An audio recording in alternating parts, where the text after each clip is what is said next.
தீபாவளி வந்தாலே எல்லார் வீட்லேயும் விதவிதமாக பலகாரம் செஞ்சு வைப்பாங்க. பட் வந்து எல்லார் வீட்லேயும் காமனாக இருக்கக்கூடிய 2 ஹைலைட்டான பலகாரம் அப்படின்னா அது முறுக்கு அதிரசம் தாங்க. எனக்கு முறுக்கு செய்ய தெரியும். பட் அதிரசம் வந்து ஒவ்வொரு வருஷமும் தீபாவளி வரும்போது எங்கள் அம்மாவுக்கு ஃபோன் பண்ணி எவ்வளோ அரிசிக்கு எவ்வளோ வெல்லம் போடணும்னு கேட்டுப்பேன். பட் நான் செஞ்சது கிடையாது. இந்த வருஷம் எப்படியாவது செஞ்சு நம்ம பார்த்துடணும் அப்படின்னு சொல்லிட்டு வெல்லம்லாம் வாங்கிட்டு வந்துட்டாங்க. பட் உடைக்கிறதுல தான் பிரச்சனையே.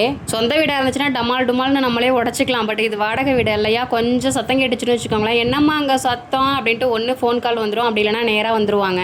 இதுக்கு பயந்துக்கிட்டே நான் வெள்ளத்தை உடைக்கவே இல்லைங்க. எங்கள் மாமாவை வந்து உடைக்க சொல்லிட்டு அவங்களுக்கு நைட் டியூட்டி போயிட்டு வந்து எனக்கு காலையில் உடச்சி கொடுத்துட்டு தூங்குங்க அப்படின்னதுனால வெளியில் உட்காந்து பொறுமையாக உடச்சி கொடுத்துட்டு அதுக்கப்புறம் தூங்க போயிட்டாங்க. இப்போ உள்ள பசங்களுக்குலாம் அந்த கொடக்கல் அப்படிங்கிறது தெரியுமா தெரியலையான்னு தெரியல. நான் சின்ன பிள்ளையா இருக்கும் போதெல்லாம் வந்து எங்கள் அம்மா அதிரசத்துக்கு வந்து மாவு இடிக்கிறது வந்து கொடக்கல்லில் உலக்கைய வச்சு இடித்து அதை சலிச்சு தான் அதிரசமே செய்வாங்க. ஆனால் இனிமேல் அந்த மாதிரி விஷயத்த நம்ம கண்ணால் கூட பார்க்க முடியாது போல இருக்கு. அந்த அளவுக்கு காலம் ரொம்பவே மாறி போயிடுச்சு. இப்போல்லாம் வந்து அதிரசத்துக்கு மாவு மில்லிலேயே இடிச்சு கொடுக்குறாங்க. ஆனால் நான் வந்து மில்லில் கொடுக்கலங்க. எங்கள் அம்மாவுக்கு ஃபோன் பண்ணி கேட்டால் நீ கொஞ்சம் தானே பண்ண போகிற, மிக்ஸி ஜார்லேயே அரைச்சிக்கலாம் அப்படின்னு சொல்லி கொடுத்துருந்தாங்க.